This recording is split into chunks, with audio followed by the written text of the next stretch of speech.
फिर कहते letter pad ते ये गल लिखो बई असी कोई कार्रवाई नहीं करांगे कानूनी तौर पर। तो असी कहा भी कमाल की गल आ भी आ तो तुसीं प्रैशर पा के भी सातों लिखा रहे हो भी असी थोनों लिख के दे के जाइए भी असी कार्रवाई नहीं करांगे भी इस 2 कागज़ ते लाइनां लिखियां दी फिर वैल्यू हैगी है कोई जे असी लिख के दे भी जावांगे भी फिर की कानूनी कार्रवाई हो नहीं, कानून इत्थे खत्म हो जाता 2 लाइनां ते आके। तो फिर सरपंच नूं थोड़ी समझ आई तो फिर जानी कि बाद दे विच सारा कुछ एपीसोड होने तो बाद जो असीं लै ले तो फिर सरपंच साहब सानूं राह च आके रोक के कहंदा वा भी चाह पी के जाओ कोई गल नहीं, उत्थे अपनी गल होर सी इत्थे गल होर आ। नहीं कि गल्लां होर ते होर किद्दां हो गईयां, गल इक्को ही आ वोटां दी बाई जी, गल इक्को ही आ। उस पिंड दे विच्चों सानूं एक चिट्ठी मिली, तुहानूं असीं ओह चिट्ठी दिखाउने आ साडे टीम दे मैंबर नूं, उत्थे वीरे हुणां नूं एक बाई चिट्ठी दे के गया। यार शर्म आउंदी आ, उहने बाई ने जिहड़े ने चिट्ठी दित्ती सानूं, चल रहा लाइव। इस पिंड दा सरपंच बहुत ही माड़ा है।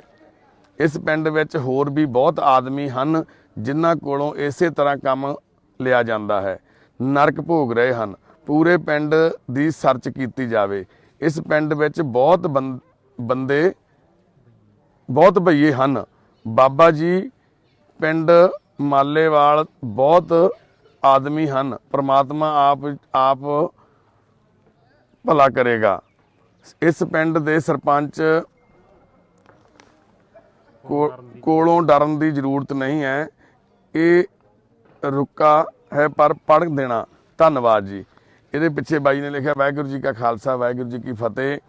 आ उत्थे रुका बाई सानू आ कागज़ बाई सानू उत्थे एक बंदा दे के जांदा खड़ियां तो चोरी आके तुरन लग्गियां तो जो रात नूं असीं गड्डियां कड्ढण लगदे आ ते तुसीं अंदाज़ा ला सकदे हो भी उस पिंड 'च किन्ने बंदे होर होणगे। ते उस पिंड दा सरपंच सानू ये गल आके कहंदा वा भी तुसीं कौन हुन्ने इदां दे बंदिआं नूं लैके जाण, खबर तुसीं कित्थे लैके जाण। बਹਿ जाओ सरपंच साहब, बਹਿ जाओ, ਇੱਥੇ ਬਹਿ ਜਾਓ, आ कर दिओ ਵੀਰੇ पासे नूं माड़ा जिहा। तां ਉਹ ਜਿਹੜੇ ਇਹਦਾ ਮਾਲਕ ਸੀ ਬਿੱਲਾ ਜਿਹੜਾ ਇਹਨੂੰ ਰੱਖਿਆ ਹੋਇਆ ਸੀਗਾ, ਉਹ ਕਹਿੰਦਾ ਵੀ ਤੁਸੀਂ ਉਦੋਂ ਕਿੱਥੇ ਸੀ, ਸਾਡੇ ਪਿੰਡ ਦੇ ਵਿੱਚ 4 ਬੰਦੇ ਮਰ ਗਏ ਪਹਿਲਾਂ ਇਦਾਂ ਦੇ, ਉਹਨਾਂ ਦੇ ਸੰਸਕਾਰ ਹੋਇਆ, ਤੁਸੀਂ ਉਦੋਂ ਕਾਹਤੋਂ ਨਹੀਂ ਆਏ। ਮਤਲਬ ਕੀ ਆ, ਜਦੋਂ ਇਦਾਂ ਦਾ ਬੰਦਾ ਮਰ ਜਾਂਦਾ ਤਾਂ ਉਹਦਾ ਕੀ ਕਰਦੇ ਨੇ, ਜਾਂ ਦੱਬ ਦਿੰਦੇ ਨੇ ਉੱਥੇ ਜਾਂ ਮਾਰ ਉਹਦਾ ਸੰਸਕਾਰ ਕਰ ਦਿੰਦੇ ਨੇ ਬਿਨਾਂ ਦੱਸੇ ਤੋਂ, ਜਾਂ ਦੂਰ ਨੇੜੇ ਸਿੱਟੇ ਆਉਂਦੇ ਨੇ ਕਿਤੇ। ਹਰਦੀਪ ਨਾਲ ਆਪਾਂ ਗੱਲ ਕਰਦੇ ਹਾਂ, ਹਰਦੀਪ ਨਾਲ ਕੀ ਹੋਈ ਸੀ ਉਸ ਦਿਨ। ਬਿੱਛੂ ਵੀਰੇ ਇੱਥੇ ਆ ਜਾ। ਹਰਦੀਪ ਵੀਰੇ ਹੁਣ ਡਰਨਾ, ਹੁਣ ਤਾਂ ਨਹੀਂ ਡਰ ਲੱਗਦਾ ਕੋਈ ਤੈਨੂੰ, ਘਰੇ ਆ ਗਿਆ ਨਾ ਆਪਣਿਆਂ 'ਚ। ਰਾਤ ਅਸੀਂ ਲੇਟ ਆਏ ਸੀ, ਅਸੀਂ ਇਹਨਾਂ ਨੂੰ ਇਦਾਂ ਹੀ ਰੱਖਿਆ ਸੀ, ਚਾਹੁੰਦੇ ਵੀ ਸੰਗਤ ਦੇ ਰੂਬਰੂ ਇੱਕ ਵਾਰੀ ਜ਼ਰੂਰ ਕੀਤਾ ਜਾਵੇ। ਇਹ ਹਰਦੀਪ ਆ ਜਿਹੜਾ ਵੀਰ ਕੱਲ ਅਸੀਂ ਉੱਥੋਂ ਛੁਡਾ ਕੇ ਲੈ ਕੇ ਆਂਦਾ ਮਾਲੇਵਾਲ ਤੋਂ। ਇਹ ਬਿੱਛੂ ਆ ਜਿਹੜਾ ਅਸੀਂ ਮਾਲੇਵਾਲ ਤੋਂ ਛੁਡਾ ਕੇ ਲੈ ਕੇ ਆਂਦਾ। ਇਹ ਮਾਂ ਤੇ ਇਹਦਾ ਬੇਟਾ ਸਾਡੇ ਕੋਲੇ ਪਹੁੰਚੇ ਸੀਗੇ, ਪਿੰਡ ਦੀ ਪੰਚਾਇਤ ਲੈ ਕੇ ਅੱਜ ਤੋਂ 3 ਦਿਨ ਪਹਿਲਾਂ ਵੀ ਸਾਡਾ ਪੁੱਤ ਉੱਥੇ ਗੁਲਾਮ ਆ, ਤੁਸੀਂ ਸਾਡੇ ਨਾਲ ਚੱਲੋ, ਛੁਡਾ ਕੇ ਲੈ ਕੇ ਆਉਣਾ। ਤਾਂ ਫਿਰ ਅਸੀਂ ਕੱਲ ਗਏ, ਤੁਹਾਨੂੰ ਜਿਹੜੀ ਸਾਰੀ ਗੱਲ ਦੱਸੀ ਉੱਥੇ ਉਹ ਕੁਛ ਹੋਇਆ। ਤੇ ਹਰਦੀਪ ਕੀ ਕਹਿੰਦਾ ਇਹਦੇ ਬਾਰੇ। ਹਰਦੀਪ ਜਦੋਂ ਤੂੰ ਪੁੱਤ ਘਰੋਂ ਚਲਿਆ ਗਿਆ ਸੀਗਾ ਹੈ ਨਾ, ਕੀ ਗੱਲ ਹੋ ਗਈ ਸੀ, ਘਰੋਂ ਕਾਹਤੋਂ ਗਿਆ ਸੀ ਤੂੰ? ਦਾਦਾ ਜੀ ਕੀ ਹੋਇਆ ਦਾਦਾ ਜੀ? ਦਾਦਾ ਜੀ ਜਦੋਂ ਪੂਰੇ ਹੋ ਗਏ ਤੇ ਫਿਰ ਮੈਂ ਭੱਜ ਗਿਆ। ਕਾਹਤੋਂ? ਮੈਂ ਸੋਚਿਆ ਮੈਨੂੰ ਪਿਆਰ ਕਰਨ ਵਾਲਾ ਕੋਈ ਨਹੀਂ ਮਿਲਣਾ। ਦਾਦਾ ਜੀ ਤੋਂ ਬਿਨਾਂ ਤੈਨੂੰ ਪਿਆਰ ਕਰਨ ਵਾਲਾ ਕੋਈ ਨਹੀਂ ਮਿਲਣਾ, ਇਸ ਗੱਲ ਕਰਕੇ ਤੂੰ ਘਰੋਂ ਭੱਜ ਗਿਆ। ਤੇ ਭੱਜ ਕੇ ਕਿੱਥੇ ਗਿਆ ਹਰਦੀਪ ਤੂੰ? ਲੁਧਿਆਣਾ। ਕਿੱਥੇ? ਸਟੇਸ਼ਨ ਤੇ? ਹਾਂਜੀ। ਅੱਛਾ, ਲੁਧਿਆਣੇ ਸਟੇਸ਼ਨ ਤੇ ਤੂੰ ਗਿਆ, ਉੱਥੇ ਕੀ ਹੋਇਆ ਫਿਰ? ਉੱਥੋਂ ਬਸ ਮੈਨੂੰ ਕਿਸੇ ਥੋੜੇ ਪੈਸੇ ਮਿਲੇ ਤੇ 40-50 ਰੁਪਏ ਤੇ ਉਹ ਮੁੜ ਕੇ ਉੱਥੋਂ ਸੁੱਤਾ ਮੈਂ ਰਾਤ ਸੁੱਤਾ ਤੇ ਸਵੇਰੇ ਉੱਠਿਆ ਤੇ ਸਵੇਰੇ ਮੇਰੇ ਬਿੱਬੂ 'ਚ ਪੈਸੇ ਨਹੀਂ ਕੱਢ ਕੇ ਗਾਂ ਗਿਆ ਕੋਈ। ਪੜ ਲਗੇ ਸੁੱਤੇ ਪਏ ਦੇ। ਹਾਂਜੀ। ਫਿਰ ਸਵੇਰੇ ਮੈਨੂੰ ਕੋਈ ਬੰਦਾ ਮਿਲਿਆ ਭਈਆ ਜਿਹਾ, ਤੇ ਉਹ ਮੈਨੂੰ ਸਟੇਸ਼ਨ ਤੋਂ ਚੜਾ ਕੇ ਤੇ ਅੰਮ੍ਰਿਤਸਰ ਲੈ ਗਿਆ। ਹਿੰਦੀ ਬੋਲਦਾ ਸੀ ਉਹ? ਹਾਂ, ਹਿੰਦੀ ਬੋਲਦਾ ਸੀ। ਉੱਥੇ ਲੈ ਕੇ ਤੇ ਮੈਨੂੰ ਮੁੜ ਕੇ ਕਹਿੰਦਾ ਤੇ ਇੱਥੇ ਬਹਿ ਤੇ ਮੈਂ ਤੇਰੇ ਵਾਸਤੇ ਖਾਣਾ ਲੈ ਕੇ ਆਉਣਾ। ਅੱਛਾ। ਤੇ ਉਹ ਮੁੜ ਕੇ ਭੌੜਿਆ ਨਹੀਂ ਤੇ ਮੁੜ ਕੇ 10-15 ਮਿੰਟਾਂ ਬਾਅਦ ਉਹ ਜੱਟ ਆ ਗਿਆ ਤੇ ਜੱਟ ਮੈਨੂੰ ਵਢਾ ਕੇ ਗਾਂ ਗਿਆ। ਉਹ ਇਕੱਲਾ ਹੀ ਆਇਆ ਸੀ? ਨਹੀਂ ਤਾਂ ਹੋਰ ਵੀ ਸੀ ਨਾਲ, ਤੋਂ ਇੱਕ ਜਣਾ ਹੋਰ ਸੀਗਾ। ਅੱਛਾ, ਕਾਹਦੇ ਤੇ ਆਏ ਸੀ ਉਹ? ਸਕੂਟਰ ਸੀਗਾ ਉਹਨਾਂ ਨੇ ਤੈਨੂੰ ਫੜ ਕੇ, ਤੂੰ ਵਿਰੋਧ ਨਹੀਂ ਕੀਤਾ, ਰੌਲਾ ਨਹੀਂ ਪਾਇਆ ਤੂੰ? ਨਾ, ਰੌਲਾ ਪਾਉਣ ਦਿੱਤਾ ਹੀ ਨਹੀਂ ਗਾ। ਹਾਂ, ਫੜ ਕੇ ਬਾਂਹ ਸਕੂਟਰ ਤੇ ਬਿਠਾ ਲਿਆ ਬਸ। ਅੱਛਾ। ਫਿਰ ਮੁੜ ਕੇ ਉਹ ਕਹਿੰਦਾ ਮੈਂ ਤੁਰ ਕੇ ਮੈਂ ਗੱਡੀ ਤੇ ਆਇਆ ਨਾ, ਤੁਸੀਂ ਤਾਂ ਸਕੂਟਰ ਤੇ ਚਲੇ ਜਾਓ। ਤੇ ਸਕੂਟਰ ਤੇ ਬਿਠਾ ਕੇ ਤੇ ਮੈਂ ਇਹਨੂੰ ਆਖਿਆ ਵੀ ਰਾਤ ਵੀ ਮੈਨੂੰ ਰੋਟੀ ਖਵਾ ਦੇ, ਇਹਨੇ ਖਿਲਾ ਰਿਆ ਨਹੀਂ ਤੇ ਸਿੱਧਾ ਦਾ ਸਿੱਧਾ ਘਰੇ ਆ ਕੇ ਤਾਰਿਆ। ਓਕੇ। ਉਸ ਤੋਂ ਬਾਅਦ ਮੈਨੂੰ ਘਰੇ ਆ ਕੇ ਇਹਨੇ ਕੰਮ ਕਰਾਉਣਾ ਸ਼ੁਰੂ ਕਰ ਦਿੱਤਾ। ਓਕੇ। ਮੁੜ ਕੇ ਮਾਰਿਆ ਕੁੱਟਿਆ ਵੀ ਆ, ਜੇ ਨਹੀਂ ਕਰਦਾ ਸੀ। ਜੇ ਕੰਮ ਕਰਦਾ ਨਹੀਂ ਸੀ ਤਾਂ ਕੁੱਟਦੇ ਸੀਗੇ। ਤੇ ਰਾਤ ਨੂੰ ਕੁੰਡਾ ਲਾ ਕੇ ਰੱਖਦੇ ਸੀ ਅੰਦਰ। ਉਹ ਕਮਰੇ ਜਿਹੜੇ ਅਸੀਂ ਬੜੇ ਸੀ ਉਹ ਕਮਰੇ 'ਚ ਬੰਦ ਕਰਕੇ ਤੈਨੂੰ ਬਾਹਰੋਂ ਕੁੰਡਾ ਲਾ ਦਿੰਦੇ ਸੀ? ਹਾਂਜੀ। ਠੀਕ ਹੈ ਹਰਦੀਪ, ਤੇ ਤੂੰ ਭੱਜਿਆ ਨਹੀਂ ਉੱਥੋਂ? ਕੋਸ਼ਿਸ਼ ਨਹੀਂ ਕੀਤੀ ਭੱਜਣ ਦੀ? ਭੱਜਣ ਦੀ 2-3 ਵਾਰੀ ਕੋਸ਼ਿਸ਼ ਕੀਤੀ ਹੈ ਪਰ ਉਹਨਾਂ ਨੇ ਮੈਨੂੰ ਫੜ ਲੈਂਦੇ। ਅੱਛਾ, ਕਿਵੇਂ ਫੜ ਲੈਂਦੇ ਸੀਗੇ? ਅੱਗੇ ਬੰਦੇ ਖਿਲਾਰੇ ਹੋਏ ਉਹਨਾਂ। ਅੱਛਾ, ਉਹ ਮੂਹਰੋਂ ਬੰਦੇ ਪਛਾਣ ਲੈਂਦੇ ਤੈਨੂੰ ਜਾਂਦੇ ਨੇ? ਉਹਨਾਂ ਨੂੰ ਫੋਨ ਕਰ ਦਿੰਦੇ ਸੀ ਹਾਂਜੀ ਤੇ ਜਦੋਂ ਫੜ ਕੇ ਲਿਆਉਂਦੇ ਸੀ ਦੁਬਾਰਾ ਫੇਰ ਤੈਨੂੰ ਕੁੱਟਦੇ ਸੀ? ਹਾਂਜੀ। ਕਿੱਥੇ ਕੀ ਕੁੱਟਦੇ ਕੀ ਮਾਰਦੇ ਸੀ ਮਤਲਬ? ਮੋਟੀਆਂ ਪੁਰਾਣੀਆਂ ਹੁੰਦੀਆਂ ਜਿਹੜੀਆਂ ਲੱਤਾਂ ਤੇ ਵੱਜਦੀਆਂ ਸੀ। ਐਸੇ ਲੱਤਾਂ ਹੀ ਕੁੱਟਦੇ ਸੀਗੇ? ਹਾਂਜੀ। ਫਿਰ ਤੁਰ ਨਹੀਂ ਹੁੰਦਾ ਸੀ ਤੂੰ ਦੱਸਦਾ ਜਿਵੇਂ ਕੱਲ? ਆਹੋ 2 ਦਿਨ ਫਿਰ ਮੈਂ ਤੋਂ ਤੁਰਿਆ ਨਹੀਂ ਜਾਂਦਾ ਸੀ। 2 ਦਿਨਾਂ ਬਾਅਦ ਫਿਰ ਮੈਂ ਠੀਕ ਹੁੰਦਾ ਹੁੰਦਾ। ਫਿਰ ਗੋਹਾ ਚੱਕਣ ਲੱਗ ਗਏ? ਕਿਹਾ ਕਿ ਲੱਤਾਂ ਦੁਖਦੀਆਂ ਮੰਮੀ, ਮੇਰੀ ਲੱਤਾਂ ਘੁੱਟਦੀਆਂ, ਰਾਤ ਨੂੰ ਲੱਤਾਂ ਘੁੱਟੀਆਂ, ਰਾਤ ਨੂੰ ਲੱਤਾਂ ਘੁੱਟਦੀ ਰਹੀ, ਅੱਧੀ ਰਾਤ ਕਰੀਆਂ ਹੱਥੋਂ ਆ ਕੇ ਕਹਿੰਦਾ ਮੇਰੀ ਲੱਤਾਂ ਦੁਖਦੀਆਂ। ਕਹਿੰਦਾ ਲੱਤਾਂ ਦੁਖਦੀਆਂ ਮੰਮੀ, ਮੇਰੀ ਲੱਤਾਂ ਦੁਖੀ ਜਾਂਦੀਆਂ, ਫਿਰ ਮੈਂ ਲੱਤਾਂ ਘੁੱਟੀਆਂ ਇਹਦੀਆਂ ਰਾਤ। ਦੇਖੋ ਹੁਣ ਪੁੱਤ ਮਾਂ ਮਿਲ ਗਈ ਲੱਤਾਂ ਘੁੱਟਣ ਵਾਸਤੇ ਹਨਾ, ਧਰਮਾਂ ਵਾਲਾ ਤੂੰ ਠੀਕ ਆ। ਤੇਰੇ ਜਾਣ ਤੋਂ ਬਾਅਦ ਦਾਦੀ ਚਲੇ ਗਈ, ਤੈਨੂੰ ਯਾਦ ਕਰਦੀ ਵਿਚਾਰੀ ਹਨਾ, ਰੀਕਦੀ ਮੇਰਾ ਪੋਤਾ ਆਊਗਾ। ਤੇਰੀਆਂ ਭੈਣਾਂ ਦੇ ਵਿਆਹ ਹੋਇਆ, ਇੱਕ ਭੈਣ ਦੀ ਵੀ ਮੌਤ ਹੋ ਗਈ ਹਨਾ ਵਿਚਾਰੀ, ਉਹ ਵੀ ਚਲੇ ਗਈ ਇਸ ਦੁਨੀਆ ਤੋਂ। ਫਿਰ ਭਾਣਜੀਆਂ ਹੋਈਆਂ ਹਨਾ। ਫਿਰ ਤੇਰਾ ਭਰਾ, ਇੱਥੇ ਆ ਜਾ ਵੀਰੇ, ਇੱਥੇ ਆ ਜਾ। ਫਿਰ ਤੇਰਾ ਭਰਾ ਵਾ, ਇਹਨੇ ਵੀ ਵਿਚਾਰੇ ਨੇ, ਜੇ ਤੂੰ ਇਹਦੇ ਨਾਲ ਮੋਢੇ ਨਾਲ ਮੋਢਾ ਲਾ ਕੇ ਦੋਨੋਂ ਭਰਾ ਕੰਮ ਕਰਦੇ ਭੈਣਾਂ ਦੇ ਵਧੀਆ। ਹੁਣ ਲੋਕਾਂ ਦੇ ਘਰੇ ਇਹ ਗੋਹਾ ਸਿੱਟਦੀ ਹੈ ਵਿਚਾਰੀ, ਇਹਨੂੰ ਗੋਹਾ ਸਿੱਟਣ ਦੀ ਲੋੜ ਨਹੀਂ ਸੀ ਪੈਣੀ। ਕਿੰਨੇ ਘਰਾਂ ਦਾ ਗੋਹਾ ਸਿੱਟਦੀ ਹੈ ਬੇਬੇ ਤੂੰ? ਇੱਕ ਘਰ ਦਾ ਗੋਹਾ ਸਿੱਟਦੀ ਹੈ ਬੇਬੇ ਹਨਾ। ਤੇ ਯਾਨੀ ਕਿ ਇਹਨੂੰ ਫਿਰ ਨਰੇਗਾ ਗੋਹਾ ਸਿੱਟਣ ਤੋਂ ਬਾਅਦ ਫਿਰ ਕੀ ਕਰਦੇ ਬੇਬੇ? ਫਿਰ ਮੈਂ ਨਰੇਗਾ ਜਾਂਦੀ ਹਾਂ, ਦਿਹਾੜੀ ਲਾ ਕੇ ਆਉਂਦੀ ਹਾਂ, ਫਿਰ ਰਾਤ ਨੇ ਕੰਮ ਫੇਰ ਕਰਕੇ ਆਉਂਦੀ ਹਾਂ ਗੋਹੇ ਦਾ ਗੋਪੜੇ ਦਾ। ਫਿਰ ਆ ਕੇ ਰੋਟੀ ਲਾ ਕੇ ਫਿਰ ਰੋਟੀ ਖਾ ਕੇ ਫਿਰ ਰਾਤ ਨੇ ਤੜਕੇ ਸਾਜਰੇ ਫੇਰ 5 ਵਜੇ ਉੱਠਦੀ ਹਾਂ, ਫਿਰ ਗੋਹਾ ਚੱਕਣ ਲੱਗ ਫੇਰ ਜਾਂਦੇ? ਜਾਂਦੀ ਹਾਂ, ਫਿਰ ਸਾਜਰੇ ਫਿਰ ਕੀ ਗੱਲ ਆਵਾਜ਼ ਨਹੀਂ ਸੁਣ ਰਹੀ? ਸੁਣ ਰਹੀ ਆ। ਫਿਰ ਗੋਪੜਾ ਸਿੱਟ ਕੇ ਫਿਰ ਤੜਕੇ ਸਾਜਰੇ ਜਾ ਕੇ ਫਿਰ ਕੰਮ ਕਰਕੇ ਫਿਰ ਆਉਂਦੀ ਹਾਂ, ਫਿਰ ਆ ਕੇ ਘਰੇ ਕਰਦੀ ਹਾਂ, ਫਿਰ ਇਹਨਾਂ ਨੂੰ ਜਵਾਕ ਨੂੰ ਫਿਰ ਰੋਟੀ ਦਿੰਦੀ ਹਾਂ ਸਾਰਾ, ਫਿਰ ਰਾਤ ਨੂੰ।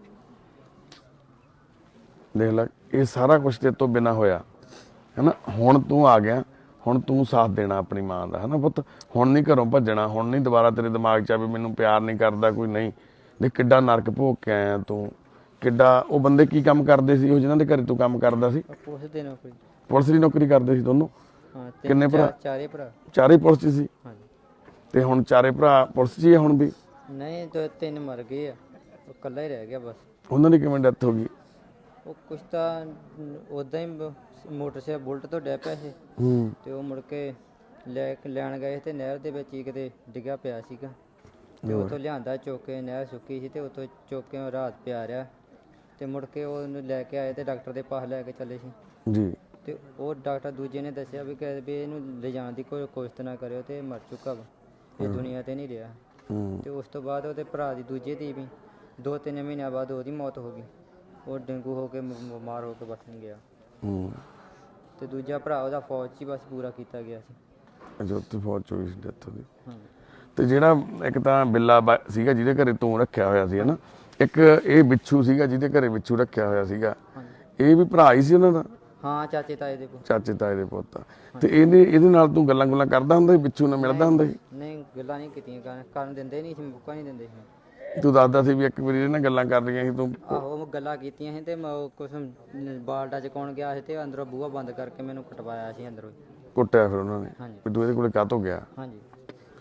ਤੇ ਇਹ ਤੇਰੇ ਆਉਣ ਤੋਂ ਪਹਿਲਾਂ ਹੀ ਸੀ ਬਿੱਛੂ? ਹਾਂਜੀ ਪਹਿਲਾਂ ਹੀ ਸੀ। ਇਹ ਕਿੱਡਾ ਕੁ ਸੀ ਉਦੋਂ? ਇਹ ਮੇਰੇ ਤੋਂ ਥੋੜਾ ਛੋਟਾ ਹੀ ਸੀਗਾ ਉਦੋਂ। ਯਾਨੀ ਕਿ ਦਾੜੀ ਦੂੜੀ ਇਹਦੇ ਆਈ ਹੋਈ ਸੀ? ਨਹੀਂ, ਦਾੜੀ ਘੱਟ ਹੀ। ਇਹ ਜਦੋਂ ਮਾਤਾ ਘਰੋਂ ਗਿਆ ਉਦੋਂ ਇਹਦੀ ਦਾੜੀ ਤਾਂ ਨਹੀਂ ਸੀ ਆਈ? ਨਹੀਂ ਉਦੋਂ ਨਹੀਂ ਇਹਦੀ ਦਾੜੀ ਅਜੇ ਫੁੱਟਦੀ ਸੀ ਉਹ। ਫੁੱਟਦੀ ਸੀ ਦਾੜੀ ਹੈ ਨਾ। ਆਹ ਫੋਟੋ ਆ ਜੀ ਇਹਦੀ ਵੀਰ ਦੀ। ਆ ਸੀ ਉਦੋਂ ਉਮਰ ਇਹਦੀ। ਦੇਖੋ ਆ ਉਮਰ ਦੇ ਵਿੱਚ ਇਹ ਬੱਚਾ ਘਰੇ ਗਿਆ। ਤੇ ਇੱਕ ਬੇਨਤੀ ਹੈ ਜੀ, ਸਾਡਾ ਦੂਸਰਾ ਜਿਹੜਾ ਪੇਜ ਆ ਮਨੁੱਖਤਾ ਦੀ ਸੇਵਾ ਵਾਲਾ, ਉਹਨੂੰ ਬੈਨ ਕਰਤਾ ਬਹੁਤ ਸਾਰੀਆਂ ਕੰਟਰੀਆਂ ਦੇ ਵਿੱਚ। ਕਿਸੇ ਨੇ ਰਿਪੋਰਟ ਕੀਤੀ ਸਾਡੇ ਬਾਰੇ 'ਚ ਵੀ ਇਹ ਗਲਤ ਵੀਡੀਓ ਪਾਉਂਦੇ ਆ, ਵੀ ਇਹ ਸਾਡੀ ਪ੍ਰਾਈਵੇਸੀ ਰਿਵੀਲ ਕਰਦੇ ਆ। ਕਿਸੇ ਨੂੰ ਬਥੇਰੇ ਬੰਦਿਆਂ ਨੂੰ ਚੰਗੇ ਕੰਮ ਤੋਂ ਤਕਲੀਫ ਹੁੰਦੀ ਆ। ਅਸੀਂ ਸਰਕਾਰਾਂ ਬਾਰੇ, ਲੀਡਰਾਂ ਬਾਰੇ ਬੋਲਦੇ ਆ, ਸਿਸਟਮ ਬਾਰੇ ਬੋਲਦੇ ਆ। ਸ਼ਾਇਦ ਪਤਾ ਨਹੀਂ ਕਿਹਨੇ ਇਹ ਚੀਜ਼ ਨੂੰ ਅੰਜਾਮ ਦਿੱਤਾ। ਰਿਪੋਰਟ ਕੀਤੀ ਆ ਵੀ ਸਾਡੀ ਪ੍ਰਾਈਵੇਸੀ ਰਿਵੀਲ ਹੋ ਰਹੀ ਹੈ। ਕੁਝ ਫੋਟੋਆਂ ਕੀੜਿਆਂ ਵਾਲੀਆਂ ਪੁਰਾਣੀਆਂ ਕੱਢ ਕੇ ਸਾਡੀਆਂ 2016, 17, 18 ਵਾਲੀਆਂ, ਉਹਨਾਂ ਤੇ ਸਾਰੀਆਂ ਤੇ ਰਿਪੋਰਟ ਕਰਤੀ। ਤਾਂ ਫਿਰ ਕੁਝ ਕੰਟਰੀਆਂ ਯੂਰਪ ਦੇ ਵਿੱਚ ਸਾਰੇ ਬੰਦ ਹੋ ਗਿਆ, ਕੈਨੇਡਾ USA 'ਚ ਬੰਦ ਹੋ ਗਿਆ ਤੇ ਦੁਬਈ ਵਗੈਰਾ 'ਚ ਵੀ ਬੰਦ ਹੋ ਗਿਆ। ਇੰਡੀਆ 'ਚ ਇਕੱਲੇ 'ਚ ਚੱਲਦਾ ਪੇਜ ਮਨੁੱਖਤਾ ਦੀ ਸੇਵਾ ਦਾ। ਤਾਂ ਹੁਣ ਅਸੀਂ ਜਿਹੜਾ ਇਸ ਪੇਜ ਤੋਂ ਅੱਜ ਲਾਈਵ ਹੋਏ ਆ, ਇਹ ਪੇਜ ਨੂੰ ਜ਼ਰੂਰ ਸਾਰੇ ਲਾਈਕ ਵੀ ਕਰੋ ਤੇ ਅੱਗੋਂ ਸ਼ੇਅਰ ਕਰੋ ਤਾਂ ਜੋ ਆਪਾਂ ਨਵੇਂ ਪੇਜ ਤੇ ਜੁੜ ਸਕੀਏ। ਉਹ ਪੇਜ ਤਾਂ ਪਤਾ ਨਹੀਂ ਹੁਣ ਕੀ ਬਣਨਾ ਉਹਦਾ ਹਨਾ। ਪਰ ਦੁੱਖ ਇਸ ਗੱਲ ਦਾ ਵਾ ਵੀ ਜੇ ਕੋਈ ਚੰਗਾ ਕੰਮ ਕਰਦਾ ਉਹਨੂੰ ਚੰਗਾ ਕੰਮ ਵੀ ਕਰਨ ਦੇ ਵਾਸਤੇ ਰੋਕਿਆ ਜਾਂਦਾ। ਕੱਲ ਸਾਡੇ ਨਾਲ ਉੱਥੇ ਇਸ ਤਰ੍ਹਾਂ ਦਾ ਵਤੀਰਾ ਹੋਇਆ, ਸਾਨੂੰ ਇਸ ਗੱਲ ਦਾ ਬੜਾ ਦੁੱਖ ਆ। ਪਰ ਉਸ ਪਿੰਡ ਚੋਂ ਮਿਲੀ ਆ ਚਿੱਠੀ, ਸਾਡੇ ਇਸ ਕੰਮ ਦੀ ਗਵਾਹ ਵਾ, ਸਬੂਤ ਆ ਇਹ ਵੀ ਉਸ ਪਿੰਡ ਦੇ ਵਿੱਚ ਇਸ ਪਿੰਡ ਦਾ ਸਰਪੰਚ ਬਹੁਤ मैं लफ्ज़ नहीं बोलना चाਹੁੰਦਾ। इस पिंड ਵਿੱਚ ਹੋਰ भी बहुत आदमी ਹਨ ਜਿਨ੍ਹਾਂ ਕੋਲੋਂ ਇਸੇ ਤਰ੍ਹਾਂ ਕੰਮ ਲਿਆ ਜਾਂਦਾ ਹੈ, ਨਰਕ ਭੋਗ ਰਹੇ ਹਨ। ਪੂਰੇ ਪਿੰਡ ਨੂੰ ਦੀ ਸਰਚ ਕੀਤੀ ਜਾਵੇ। ਇੱਕ ਹਰਦੀਪ ਤੂੰ ਦੱਸਦਾ ਸੀ ਜਿਹੜੇ ਉੱਥੇ ਬੰਦਾ ਮਰ ਗਿਆ ਸੀ ਉਹਨਾਂ ਨੇ ਕੀ ਕਰਦੇ ਆ ਉਹ? ਕੁਝ ਨੱਪ ਦਿੰਦੇ ਆ, ਕੋਈ ਜਾਂ ਫਿਰ ਅੱਗ ਲਾ ਕੇ ਛੱਡ ਦਿੰਦੇ, ਜਾਂ ਫਿਰ ਨਹਿਰ 'ਚ ਛੁੱਟੀ ਹੁੰਦੀ। ਜੇ ਕੋਈ ਬੰਦਾ ਮਰ ਜਾਂਦਾ, ਇਹ ਤੂੰ ਸੁਣੀਆਂ ਗੱਲਾਂ ਉੱਥੇ ਰਹਿ ਕੇ, ਹਾਂਜੀ ਤੇ ਤੈਨੂੰ ਕੀ ਕਿਹਾ ਸੀ? ਗੋਲੀ ਮਾਰਦਾ ਕੀ ਕਹਿੰਦੇ ਤੂੰ ਕੱਲ? ਹਾਂ, ਕਹਿੰਦਾ ਕਿ ਜੇ ਭੱਜਿਆ ਹੁਣ ਤੇ ਗੋਲੀ ਮਾਰ ਦੇਣੀ ਲੱਤ ਤੇਰੀ ਤੇ। ਲੱਤ ਤੇ ਗੋਲੀ ਮਾਰ, ਰਫਲ ਦਿਖਾ ਕੇ, ਉਹਨਾਂ ਕੋਲ ਰਫਲ ਵੀ ਸੀਗੀ ਹੈ ਨਾ? ਉਹਦੇ ਮੁੰਡੇ ਨੇ ਕਹੀ ਸੀ ਗੱਲ? ਆਹ ਮੁੰਡੇ ਨੇ, ਪਿਓ ਨੇ ਵੀ ਕਹੀ ਸੀ, ਤੇ ਉਹ ਬਿੱਲੇ ਨੇ। ਹਾਂਜੀ। ਕਿਆ ਬਾਤਾਂ ਬਾਈ, ਸਾਡੀਆਂ ਵੀਡੀਓ ਦੇਖਦੇ ਆ ਸਾਰੀਆਂ ਹਨਾ। ਚਲ ਕੱਲ ਉਹਨਾਂ ਦੇ ਘਰ 'ਚ ਮੌਤ ਹੋਈ ਸੀ, ਭੋਗ ਪੈ ਕੇ ਹਟਿਆ ਸੀ ਕੱਲ ਕਿ ਪੈਣਾ ਸੀ? ਪਰਸੋਂ ਪਿਆ ਸੀ। ਅਸੀਂ ਉਸ ਲਈ ਅਫਸੋਸ ਵੀ ਕਰਦੇ ਹਾਂ, ਠੀਕ ਆ। ਸਾਡੇ ਕੋਈ ਦੁਸ਼ਮਣ ਨਹੀਂ ਉਹ, ਨਾ ਅਸੀਂ ਉਹਨਾਂ ਦੇ ਕੋਈ ਐਂਟੀ ਆ, ਪਰ ਇਸ ਗੱਲ ਦਾ ਦੁੱਖ ਆ ਵੀ ਉੱਥੇ ਇੱਕ ਜਿਉਂਦੇ ਇਨਸਾਨ ਨੂੰ ਮੁਰਦਿਆਂ ਵਾਂਗ ਰੱਖਿਆ ਹੋਇਆ। ਫੁਲਕੇ ਵੀ, ਰੋਟੀ ਵੀ ਸਿਰਫ ਉਨੀ ਦਿੱਤੀ ਜਾਂਦੀ ਸੀਗੀ, ਉਸ ਤੋਂ ਬਾਅਦ ਇੱਕ ਵੀ ਰੋਟੀ ਨਹੀਂ ਦਿੱਤੀ ਜਾਂਦੀ ਸੀ।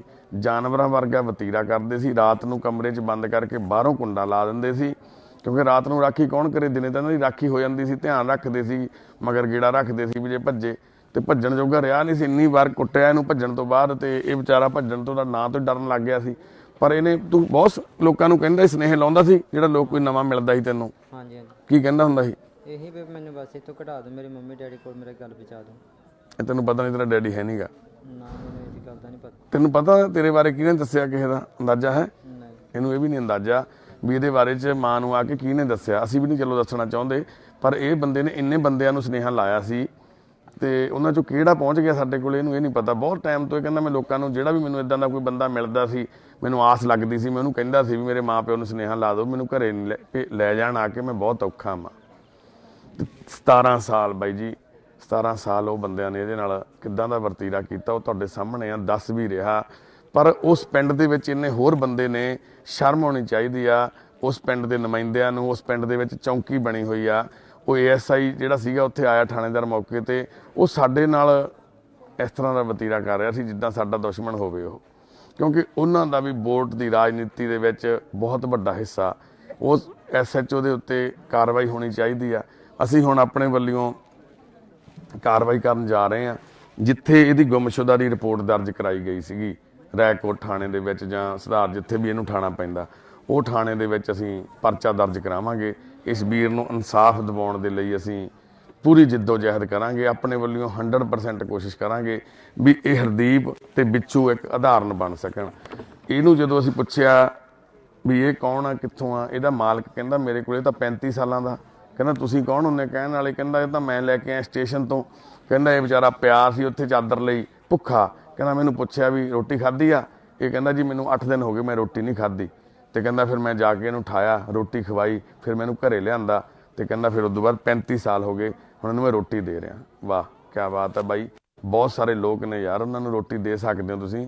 ਉਹ ਜਿਹੜਾ ਬੰਦਾ ਤੁਸੀਂ ਕਹਿੰਦੇ ਹੋ ਅਸੀਂ ਰੋਟੀ ਲੈ ਲਿਆਂਦਾ, ਉਹ ਤੋਂ ਕੰਮ ਕਰਾਉਣਾ, ਤੁਸੀਂ ਚਿੱਟੇ ਕੁੜਤੇ ਪਜਾਮੇ ਪਾ ਕੇ ਬੈਠੇ ਹੋ। ਤੇ ਇਹਨਾਂ ਦੀ ਹਾਲਤ ਦੇਖੋ ਕੀ ਆ। ਆ ਜੈਕਟ ਵੀ ਅਸੀਂ ਕੱਲ ਪਾਈ ਹੋਈ ਆ, ਥੱਲੇ ਜਿਹੜੇ ਉਹਦੇ ਕੱਪੜੇ ਪਾਏ ਸੀ ਇਹਨੇ ਗੰਦੇ ਆ। ਉਹਦਾ ਹੱਥ ਆਪਣੇ ਆਪ ਦੇ ਵਿੱਚ ਬਿਆਨ ਕਰਦਾ ਵੀ ਇੱਕ ਅਪਾਹਜ ਬੰਦੇ ਤੋਂ ਕੰਮ ਲਿਆ ਜਾਂਦਾ, ਇੱਕ ਮੰਦਬੁੱਧੀ ਬੰਦਾ। ਆਪਣਾ ਬਿੱਚੂ ਵੀਰੇ, ਤੇਰਾ ਨਾਮ ਕੀ ਆ? ਨਾਮ ਕੀ ਆ ਵੀਰੇ? वो नहीं दसूंगा, तू दस तेरा नाम क्या? बिच्छू है। तो तुम्हारे पिताजी का नाम क्या है? बाप का नाम है क्या? मोनेवाल। नहीं, गांव का नाम क्या है? गांव का नाम कोजीवर। कहाँ के रहने वाले? स्टेट कौन सी है? स्टेट मोनेवाल। नहीं, मोनेवाल तो वहाँ पे था ना जो जहाँ पे रहता था। तू कहाँ का रहने वाला? यूपी से हो, बिहार से हो, असम से हो, कहाँ से हो? यूपी से हो। ठीक है। तुम्हारे पिताजी का नाम क्या था? पिताजी मनोवाल तो गांव का नाम है ना। तुम्हारे बाप का नाम क्या है? नहीं पता। भाई का नाम क्या है? भाई का भाई कौन है? भाई कौन है? हैं? मालूम नहीं है। तो तुम्हारे माँ का नाम याद है? माँ का अम्मा का नाम याद है? हैं? जाने हो। तुम मंदिर में जाते थे छोटे होते कि मस्जिद में जाते थे? कहाँ जाते थे? हैं? नहीं जाते हो? और तुम्हारे डैडी का नाम क्या है? डैडी का मालूम नहीं। कितना छोटा होਊਗਾ ਇਹ ਜਦੋਂ ਆਇਆ ਹੋਊ, ਜਿਹਨੂੰ ਆਪਣੇ ਮਾਂ-ਬਾਪ ਦਾ ਨਾਮ ਵੀ ਭੁੱਲ ਗਿਆ, ਜੰਮਣ ਵਾਲੀ ਮਾਂ ਹੀ ਭੁੱਲ ਗਿਆ। ਦੇਖੋ ਬਾਈ, ਬੜੀ ਸ਼ਰਮ ਤੇ ਦੁੱਖ ਦੀ ਗੱਲ ਆ ਵੀ ਅੱਜ ਅਸੀਂ ਉਸ ਪੰਜਾਬ ਦੇ ਵਿੱਚ ਰਹਿੰਦੇ ਆ ਜਿੱਥੇ ਖੂਨ ਦੀਆਂ ਅੱਜ ਵੀ ਸਮੈਲ ਆਉਂਦੀ ਆ। ਉਹ ਖੂਨ ਡੁੰਨਣ ਵਾਲੇ ਲੋਕਾਂ ਦੀਆਂ ਅੱਜ ਵੀ ਸਾਡੇ ਅੰਦਰੋਂ ਭਾਵਨਾਵਾਂ ਵਿਅਕਤ ਆਉਂਦੀਆਂ। ਭਗਤ ਸਿੰਘ ਵਰਗਿਆਂ ਨੇ ਆਜ਼ਾਦੀ ਖਾਤਰ ਕੀ ਕੁਛ ਕੀਤਾ, ਕਰਤਾਰ ਸਿੰਘ ਸਰਾਭਾ, ਸ਼ਹੀਦ ਊਧਮ ਸਿੰਘ ਵਰਗਿਆਂ ਨੇ ਕੀ ਕੁਛ ਨਹੀਂ ਕੀਤਾ ਬਾਈ। ਅੱਜ ਵੀ ਅਸੀਂ ਉਹ ਗੁਲਾਮੀ ਜਿਹਦੇ ਲਈ ਅਸੀਂ ਲੜਦੇ ਰਹੇ, ਅਸੀਂ ਅੱਜ ਉਹਨਾਂ ਨੂੰ ਆਪਣਿਆਂ ਨੂੰ ਗੁਲਾਮ ਬਣਾ ਕੇ ਰੱਖ ਰਹੇ ਹਾਂ। ਅੱਜ ਜੇ ਚਾਹੇ ਸਾਡੇ ਸੀਐਮ ਸਾਹਿਬ ਨੂੰ ਅਸੀਂ ਬੇਨਤੀ ਕਰਦੇ ਹਾਂ, ਚੰਨੀ ਬਾਈ ਨੂੰ, ਵੀ ਯਾਰ ਜੇ ਤੁਸੀਂ ਚਾਹੋ ਇੱਕ ਦਿਨ ਦੇ ਵਿੱਚ ਤੁਸੀਂ ਆਪਣੇ ਡੀਜੀਪੀ ਸਾਹਿਬ ਨੂੰ ਆਰਡਰ ਕਰੋ ਵੀ ਪੰਜਾਬ ਦੇ ਵਿੱਚ ਜਿੰਨੇ ਪਿੰਡ ਆ ਉਹਨਾਂ ਦੇ ਹਰ ਇੱਕ ਪਿੰਡ ਦੇ ਸਰਪੰਚ ਤੋਂ ਇੱਕ ਰਿਪੋਰਟ ਲਈ ਜਾਵੇ ਵੀ ਉਹਨਾਂ ਦੇ ਪਿੰਡ ਦੇ ਵਿੱਚ ਕੋਈ ਇਸ ਤਰ੍ਹਾਂ ਦੇ ਬੰਦੇ ਹੈ ਜਿਹੜੇ ਮੰਦਬੁੱਧੀ ਕੰਮ ਕਰ ਰਹੇ ਆ, ਜਿਹੜਾ ਬੰਦੇ ਦੀ ਵੋਟ ਨਹੀਂ ਹੈਗੀ, ਜਿਹੜੇ ਬੰਦੇ ਦੀ ਆਇਡੈਂਟੀਫਿਕੇਸ਼ਨ, ਜਿਹੜਾ ਕਿਸੇ ਦਾ ਕੁਝ ਨਹੀਂ ਲੱਗਦਾ। ਮੰਨ ਲਓ ਮੇਰੇ ਘਰੇ ਕੋਈ ਬੰਦਾ ਰਹਿ ਰਿਹਾ ਜਿਹੜਾ ਮੇਰਾ ਕੁਝ ਲੱਗਦਾ ਨਹੀਂ, ਉਹ ਕਿਉਂ ਰਹਿ ਰਿਹਾ, ਉਹਦੀ ਜਸਟੀਫਿਕੇਸ਼ਨ ਕੀਤੀ ਜਾਵੇ, ਪਤਾ ਕੀਤਾ ਜਾਵੇ, ਤਹਿਕੀਕਾਤ ਕੀਤੀ ਜਾਵੇ ਵੀ ਉਹ ਕੌਣ ਆ। ਤਾਂ ਇੱਕ ਦਿਨ ਦੇ ਵਿੱਚ ਹੀ ਇਹ ਸਾਰਾ ਯਾਨੀ ਕਿ ਇਹਨੂੰ ਨਪੇਰੇ ਚਾੜਿਆ ਜਾ ਸਕਦਾ। ਪਰ ਸਾਡੇ ਸਿਸਟਮ ਦੇ ਵਿੱਚ ਇੱਕ ਬੜੀ ਵੱਡੀ ਇਹ ਲੂ ਪੁਆਇੰਟ ਆ, ਕਿਉਂਕਿ ਚੰਗੇ ਵਧੀਆ ਜ਼ਿਮੀਂਦਾਰਾਂ ਦੇ ਘਰਾਂ ਦੇ ਵਿੱਚ ਜ਼ਿਆਦਾਤਰ ਬੰਦੇ ਕੰਮ ਕਰਦੇ ਆ। ਇਹ ਸਾਨੂੰ ਕਹਿੰਦਿਆਂ ਹੋਇਆਂ ਬਿਲਕੁਲ ਵੀ ਡਰ ਨਹੀਂ ਲੱਗ ਰਿਹਾ। ਬਾਰਡਰ ਏਰੀਏ ਤੇ ਕੰਢੀ ਏਰੀਏ ਤੇ ਬਿਲਕੁਲ ਨਾਲ ਬਹੁਤ ਸਾਰੇ ਬੰਦੇ ਰੱਖੇ ਹੋਏ ਆ ਇੱਦਾਂ ਦੇ ਮੰਦਬੁੱਧੀ। ਘਰੋਂ ਘਰ ਇਹਨਾਂ ਦੇ ਪਿੰਡ ਦੇ ਵਿੱਚੋਂ ਇੱਕ ਬੰਦਾ ਚਿੱਠੀ ਦੇ ਕੇ ਗਿਆ, ਤੁਸੀਂ ਸੋਚ ਸਕਦੇ ਹੋ ਵੀ ਕਿੰਨੇ ਬੰਦੇ ਹੋਣਗੇ। ਉਹ ਕਹਿੰਦਾ ਪਿੰਡ ਪੂਰਾ ਉੱਥੇ ਸਾਨੂੰ ਲੋਕ ਕਹਿ ਰਹੇ ਸੀ, ਸਾਨੂੰ ਫੋਨ ਕੀਤੇ ਬੰਦਿਆਂ ਨੇ, ਨੰਬਰ ਲਏ, ਬਾਈ ਹੋਰ ਵੀ ਬੰਦੇ ਨੇ ਸਾਡੇ ਪਿੰਡ 'ਚ, ਦਰਦੀ ਬਹੁਤ ਨੇ ਵਿਚਾਰੇ, ਪਰ ਕਰਨ ਕੀ, ਜਿਹੜੇ ਪਿੰਡ ਦਾ ਨੁਮਾਇੰਦੇ, ਜਿਹੜੇ ਪਿੰਡ ਦਾ ਸਰਪੰਚ ਹੀ ਉਹਨਾਂ ਦੇ ਹੱਕ 'ਚ ਹੋਵੇ, ਹੋ ਸਕਦਾ ਸਰਪੰਚ ਦੇ ਘਰੇ ਵੀ 2-4 ਰੱਖੇ ਹੋਣ, ਤਾਂ ਫਿਰ ਉਹ ਪਿੰਡ ਦੇ ਉਹ ਲੋਕ ਜਿਨ੍ਹਾਂ ਨੂੰ ਡਰ ਹੋਊ ਵੀ ਇਹਨਾਂ ਨੂੰ ਛਡਾਉਣ ਤੇ ਸਾਡੇ ਨਾਲ ਕੀ ਹੋਊਗਾ, ਉਹ ਬੋਲਦੇ ਨਹੀਂ। ਅੱਜ ਮਾਤੂ ਖੜਾ, ਚੰਗੇ ਕੱਪੜੇ ਪਾਏ ਆ, ਅੱਜ ਦੇ ਹਾਲਾਤ ਤੁਸੀਂ ਦੇਖ ਸਕਦੇ ਆ। ਜਦੋਂ ਅਸੀਂ ਜਮਾਤੂ ਨੂੰ ਛਡਾ ਕੇ ਲੈ ਕੇ ਆਈ, ਐਕਸ ਸਰਪੰਚ ਮੁਖਤਿਆਰ ਸਿੰਘ ਜਿਹੜਾ 25-30 ਸਾਲ ਸਰਪੰਚ ਰਿਹਾ ਬਾਈ, ਜਿਹਦੇ ਕੋਲੇ 35-40-50 ਕਿੱਲੇ ਜ਼ਮੀਨ ਆ, ਤਕੜਾ ਇਨਸਾਨ, ਇੱਕ ਸਮਾਜ ਦੇ ਵਿੱਚ ਮੋਢੀ ਕਹਾਉਂਦਾ ਆਪਣੇ ਆਪ ਨੂੰ, ਤੇ ਉਹ ਤੂੜੀ ਦੇ ਉੱਤੇ ਜਮਾਤੂ ਇੱਥੇ ਇੱਦਾਂ ਪੈਂਦਾ ਸੀ ਬਾਈ ਗੇੜ। ਲੀਟਰ ਸਪਰੇਅ ਵਾਲਾ ਸੀ ਜਿਹੜਾ ਨਾ, ਉਹਦੇ ਵਿੱਚ ਵੱਢ ਕੇ ਸਪਰੇਅ ਵਾਲੇ ਲੀਟਰ 'ਚ ਇਹਨੂੰ ਚਾਹ ਪਾਣੀ ਦਿੱਤਾ ਜਾਂਦਾ ਸੀ। ਇੱਦਾਂ ਜਮਾਤੂ ਬੈਠਾ ਰਹਿੰਦਾ ਸੀ ਸਾਰਾ ਦਿਨ। ਆ ਦੇਖੋ, ਆ ਤੂੜੀ ਦੇ ਉੱਤੇ ਇਹਦੀ ਆ ਪਈ ਸੀ ਇਹਦੀ ਕੰਬਲੀ, ਤੇ ਰਾਤ ਨੂੰ ਇਹ ਕੰਬਲ ਲੈ ਕੇ, ਆਹ ਲੀਟਰ ਸੀ ਸਪਰੇਅ ਵਾਲਾ ਜਿਹੜਾ ਸਿਲਵਰ ਦਾ ਹੁੰਦਾ, ਉਹਦੇ ਨਾਲ ਇਹ ਦੁੱਧ ਪੀਂਦਾ ਸੀਗਾ। ਆ ਜਮਾਤੂ ਦੇ ਉਸ ਟਾਈਮ ਦੇ ਹਾਲਾਤ ਆ, ਤੁਸੀਂ ਦੇਖ ਸਕਦੇ ਹੋ ਕਿੰਨੇ ਗੰਦੇ ਕੱਪੜੇ ਪਾਏ ਸੀ, ਅੱਜ ਦਾ ਚਿਹਰਾ। ਤੇ ਇਹ ਜਮਾਤੂ ਵੀ ਇਦਾਂ ਹੀ ਆ, ਇਹਨੂੰ ਵੀ ਆਪਣਾ ਪਿੰਡ ਵਗੈਰਾ ਕੁਝ ਪਤਾ ਨਹੀਂ। ਜਿਹੜੇ ਪਿੰਡਾਂ ਦੇ ਇਹਨੇ ਨਾਂ ਲਏ ਆ ਉਹ ਪਿੰਡ ਹੀ ਹੈ ਨਹੀਂ, ਮੌਜੂਦ ਹੀ ਨਹੀਂ ਹੈਗੇ। ਆਦੀਵਾਸੀ ਏਰੀਏ 'ਚ ਰਹਿੰਦਾ ਸੀ ਕਿਤੇ, ਆਦੀਵਾਸੀਆਂ ਦੇ ਜੰਗਲਾਂ ਦੇ ਵਿੱਚ ਘਰ ਹੁੰਦੇ ਆ, ਉਹ ਉਜਾੜ ਦਿੱਤੇ ਗਏ, ਜਾਂ ਮਾਓਵਾਦੀ ਸਿਸਟਮ 'ਚ ਉੱਥੇ ਬਥੇਰਾ ਕੁਛ ਹੋਇਆ ਵਾ, ਤੁਹਾਨੂੰ ਪਤਾ, ਸਾਰੇ ਜਾਣਦੇ ਹੋ। ਤਾਂ ਯਾਨੀ ਕਿ ਉੱਥੋਂ ਜਿਹੜੇ ਪਿੰਡ ਦਾ ਨਾਂ ਲੈਂਦਾ, ਬਰਖਾ ਛੱਪਾ ਕਹਿੰਦਾ ਇਹ, ਤੇ ਬਰਖਾ ਛੱਪਾ ਨਾਂ ਦਾ ਕੋਈ ਵੀ ਪਿੰਡ ਸਾਨੂੰ ਲੱਭਿਆ ਨਹੀਂ ਗਾ। ਸਟੇਟ ਇਹਨੂੰ ਨਹੀਂ ਪਤਾ ਕਿਹੜੀ ਆ ਆਪਣੀ। ਤੇ ਇਸ ਤਰ੍ਹਾਂ ਦੇ ਬਹੁਤ ਸਾਰੇ ਲੋਕ ਆ ਤੁਹਾਡੇ ਪਿੰਡਾਂ 'ਚ ਆ, ਤੁਹਾਡੀਆਂ ਰਿਸ਼ਤੇਦਾਰੀਆਂ 'ਚ ਆ, ਤੁਹਾਡੇ ਘਰਾਂ ਦੇ ਆਸ-ਪਾਸ ਆ ਬਾਈ, ਜਿਨ੍ਹਾਂ ਦੇ ਘਰਾਂ ਦੇ ਵਿੱਚ ਵੀ ਰੱਖਿਆ, ਉਹਨਾਂ ਦੇ ਬੱਚੇ ਨਹੀਂ ਪੁੱਛਦੇ ਤੁਹਾਡੇ ਵੀ ਪਾਪਾ ਇਹ ਹਰਦੀਪ ਵੀਰੇ ਨੂੰ ਆਪਾਂ ਦੀਵਾਲੀ ਵਾਲੇ ਦਿਨ ਕੁਛ ਵੀ ਨਹੀਂ ਦਿੰਦੇ, ਪਟਾਕੇ, ਨਵੇਂ ਕੱਪੜੇ, ਇਹ ਬਿੱਛੂ ਵੀਰਾ ਕਾਹਤੋਂ ਰੱਖਿਆ, ਆਪਣਾ ਕੀ ਲੱਗਦਾ, ਇਹਦਾ ਹੱਥ ਨੂੰ ਕੀ ਹੋ ਗਿਆ, ਤੁਸੀਂ ਇਹਨੂੰ ਕੁੱਟਦੇ ਕਿਉਂ ਆ ਪਾਪਾ, ਕੀ ਕੱਲ ਨੂੰ ਮੈਨੂੰ ਵੀ ਤੁਸੀਂ ਐਂ ਕੁੱਟੋਗੇ ਕੰਮ ਕਰਾਉਣ ਲਈ। ਉਹਨਾਂ ਦੇ ਬੱਚੇ ਨਹੀਂ ਪੁੱਛਦੇ, ਉਹਨਾਂ ਦੇ ਘਰ 'ਚ ਖੁਸ਼ੀਆਂ ਕਿੱਥੇ ਆ, ਦਿਖਾਓ ਤਾਂ ਸਹੀ। ਉਹਨਾਂ ਦੇ ਘਰ ਦੇ ਵਿੱਚ, ਹੁਣ ਅਸੀਂ ਕਹਿਣਾ ਨਹੀਂ ਚਾਹੁੰਦੇ, ਖੁਸ਼ੀਆਂ ਹੈ ਕਿੱਥੇ ਆ। 10,000 ਰੁਪਏ ਤੇ ਅੱਜ ਬੰਦਾ ਰੱਖਿਆ ਜਾਂਦਾ, ਪਰ ਆ ਮਾਂ ਦਾ ਪੁੱਤ ਦਾ ਕੋਈ ਮੁੱਲ ਆ। 17 ਸਾਲ ਇਸ ਮਾਂ ਨੇ ਪੁੱਤ ਨੂੰ ਮਰਿਆ ਹੋਇਆ ਗੁਜ਼ਾਰ ਤੇ। 17 ਸਾਲ ਹੋ ਗਏ ਇਸ ਮਾਂ ਦਾ ਪੁੱਤ ਗੁੰਮੇ ਨੂੰ, 2 ਸਾਲ 4 ਸਾਲ 5 ਸਾਲ ਇਹਨੇ ਬੜਾ ਲੱਭਿਆ, ਥਾਣੇ ਰਿਪੋਰਟਾਂ ਕਰਾਈਆਂ। ਆ ਦੇਖੋ ਅਖਬਾਰ ਦੇ ਵਿੱਚ ਦਲਿਤ ਪਰਿਵਾਰ ਆ, ਦਲਿਤ ਦੀ ਵੋਟ ਦਾ ਕਾਰਡ ਖੇਡਣ ਵਾਲੇ ਸਾਡੇ ਮੁੱਖ ਮੰਤਰੀ ਨੂੰ ਅਸੀਂ ਪੁੱਛਦੇ ਹਾਂ। ਹੁਣ 1.5 ਮਹੀਨਾ ਪਹਿਲਾਂ ਗੁੰਮ ਹੋਏ ਦਲਿਤ ਬੱਚੇ ਨੂੰ ਲੱਭਣ ਲਈ ਪੁਲਿਸ ਪਾਸ ਸਮਾਂ ਨਹੀਂ ਹੈਗਾ। ਜੇਕਰ ਕਿਸੇ ਅਮੀਰ ਦਾ ਕੁੱਤਾ ਵੀ ਗਵਾਚ ਜਾਂਦਾ ਹੈ ਤਾਂ ਪੁਲਿਸ ਨੇ ਉਸ ਨੂੰ ਲੱਭਣ ਲਈ ਜ਼ਮੀਨ ਅਸਮਾਨ ਇੱਕ ਕਰ ਦੇਣਾ ਸੀ, ਪਰ ਪਰ ਇੱਕ ਗਰੀਬ ਦੇ ਗੁੰਮ ਹੋਏ ਬੱਚੇ ਨੂੰ ਲੱਭਣਾ ਤਾਂ ਇੱਕ ਪਾਸੇ ਉਸ ਦੀ ਗੁੰਮਸ਼ੁਦਗੀ ਸੰਬੰਧੀ ਮੁਕੱਦਮਾ ਦਰਜ ਕਰਨ ਦਾ ਵੀ ਸਮਾਂ ਨਹੀਂ ਹੈ। ਲਾਗਲੇ ਪਿੰਡ ਬੁਰਜ ਹਕੀਮਾਂ ਦਾ ਦਲਿਤ ਮਜ਼ਦੂਰ ਅਮਰਜੀਤ ਸਿੰਘ ਦਾ 15 ਸਾਲਾ ਪੁੱਤਰ ਹਰਦੀਪ ਸਿੰਘ ਆਪਣੇ ਮਾਮੇ ਕ੍ਰਿਸ਼ਨ ਸਿੰਘ ਪਿੰਡ ਕਲਸੀਆਂ ਵਿਖੇ ਕੁਝ ਦਿਨ ਰਹਿਣ ਲਈ ਗਿਆ ਸੀ, ਜਿੱਥੋਂ ਉਹ 9 ਜੂਨ ਨੂੰ ਰਹੱਸਮਈ ਪਰਿਸਥਿਤੀਆਂ ਦੇ ਵਿੱਚ ਗੁੰਮ ਹੋ ਗਿਆ। ਦੋਹਾਂ ਪਰਿਵਾਰਾਂ ਵੱਲੋਂ ਹਰਦੀਪ ਦੇ ਰਿਸ਼ਤੇਦਾਰ, ਦੋਸਤਾਂ, ਮਿੱਤਰਾਂ ਦੇ ਘਰਾਂ 'ਚ ਭਾਲ ਕਰਨ ਤੋਂ ਬਾਅਦ ਵੀ ਕੁਝ ਪਤਵੰਤੇ ਸੱਜਣਾ ਨਾਲ ਰੈਕੋਟ ਥਾਣੇ ਜਾ ਕੇ ਹਰਦੀਪ ਦੀ ਗੁੰਮਸ਼ੁਦਾ ਹੋਣ ਦੀ ਸੂਚਨਾ ਦਿੱਤੀ ਗਈ, ਜਿੱਥੇ ਪੁਲਿਸ ਨੇ ਅਮਰਜੀਤ ਤੋਂ ਅਰਜੀ ਤਾਂ ਫੜ ਲਈ, ਪਰ ਸ਼੍ਰੋਮਣੀ ਕਮੇਟੀ ਚੋਣਾਂ ਵਿੱਚ ਰੁੱਝੇ ਹੋਣ ਦਾ ਬਹਾਨਾ ਪਾ ਕੇ ਹਰਦੀਪ ਦੀ ਭਾਲ ਲਈ ਕੋਈ ਕਾਰਵਾਈ ਨਾ ਕੀਤੀ। ਆਪਣੇ ਪੁੱਤਰ ਦੀ ਗੁੰਮਸ਼ੁਦਗੀ ਕਾਰਨ ਬੇਹਾਲ ਬਾਪ ਅਮਰਜੀਤ ਨੇ ਦੱਸਿਆ ਕਿ ਉਹ 9 ਜੂਨ ਤੋਂ ਲੈ ਕੇ ਅੱਜ ਤੱਕ ਗੇੜੇ ਥਾਣੇ ਦੇ 'ਚ ਮਾਰ ਚੁੱਕਾ ਹੈ, ਪਰੰਤੂ ਉਸ ਦੀ ਗਰੀਬ ਦੀ ਫਰਿਆਦ ਸੁਣਨ ਵਾਲਾ ਕੋਈ ਨਹੀਂ ਹੈ। ਇਸ ਸੰਬੰਧੀ ਜਦੋਂ ਥਾਣਾ ਰੈਕੋਟ 'ਚ ਸੰਪਰਕ ਕੀਤਾ ਗਿਆ ਤਾਂ ਥਾਣੇ ਦੇ ਮੁੱਖ ਮੁਨਸ਼ੀ ਨੇ ਕਿਹਾ ਤਾਂ ਇਸ ਗੁੰਮਸ਼ੁਦਗੀ ਸੰਬੰਧੀ ਪੂਰੀ ਤਰ੍ਹਾਂ ਅਣਜਾਣਤਾ ਪ੍ਰਗਟਾਈ, ਫਿਰ ਆਖ ਕੇ ਪੱਲਾ ਝਾੜ ਦਿੱਤਾ, ਸ਼ਾਇਦ ਉਹ ਉਸ ਦਿਨ ਛੁੱਟੀ ਤੇ ਹੋਵੇਗਾ। ਇਸ ਦੌਰਾਨ SC BC welfare council Punjab ਦੇ ਦਰਸ਼ਨ ਸਿੰਘ ਦੇਸ਼ ਭਗਤ ਨੇ ਆਖਿਆ ਕਿ ਅੱਜ ਵੀ ਸਰਕਾਰੇ ਦੁਆਰੇ ਦਲਿਤਾਂ ਨਾਲ ਵਿਤਕਰਾ ਜਾਰੀ ਹੈ। ਇਹ ਕਿੰਨੀ ਤਰੀਕ ਦਾ ਅਖਬਾਰ ਆ ਜੀ, ਤੁਸੀਂ ਦੇਖੋ, ਸ਼ੁੱਕਰਵਾਰ 23 ਜੁਲਾਈ, ਮਤਲਬ 9 ਤਰੀਕ ਦਾ ਗੁੰਮਿਆ ਹੋਇਆ ਬਾਪੂ ਦਾ ਪੁੱਤ 9 ਜੂਨ ਦਾ, ਤੇ 23 ਜੁਲਾਈ ਨੂੰ ਇਹ ਖਬਰ ਪ੍ਰਕਾਸ਼ਿਤ ਹੁੰਦੀ ਆ ਅਜੀਤ ਅਖਬਾਰ ਦੇ ਵਿੱਚ। 9 ਤੋਂ 23 ਤੱਕ ਤੁਸੀਂ 1.5 ਮਹੀਨੇ ਦਾ ਇਹ ਵਕਫਾ।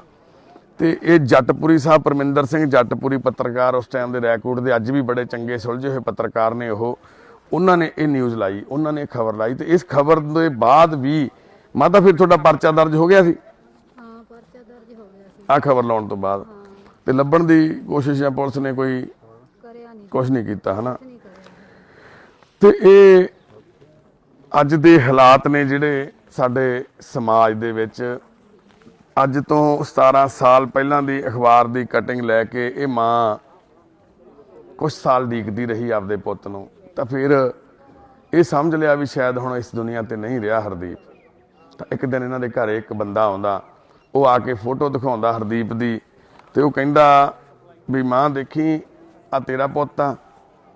ਤਾਂ ਇਸ ਮਾਂ ਦੀਆਂ ਉਹ ਪੁੱਬਾਂ ਨਿਕਲ ਜਾਂਦੀਆਂ, ਇਸ ਮਾਂ ਦੀ ਜ਼ਮੀਨ ਨਿਕਲ ਜਾਂਦੀ ਹੈ ਪੈਰਾਂ ਦੇ ਹੇਠੋਂ ਵੀ ਇਹ ਮੇਰਾ ਪੁੱਤ ਕਿੱਥੇ ਆ।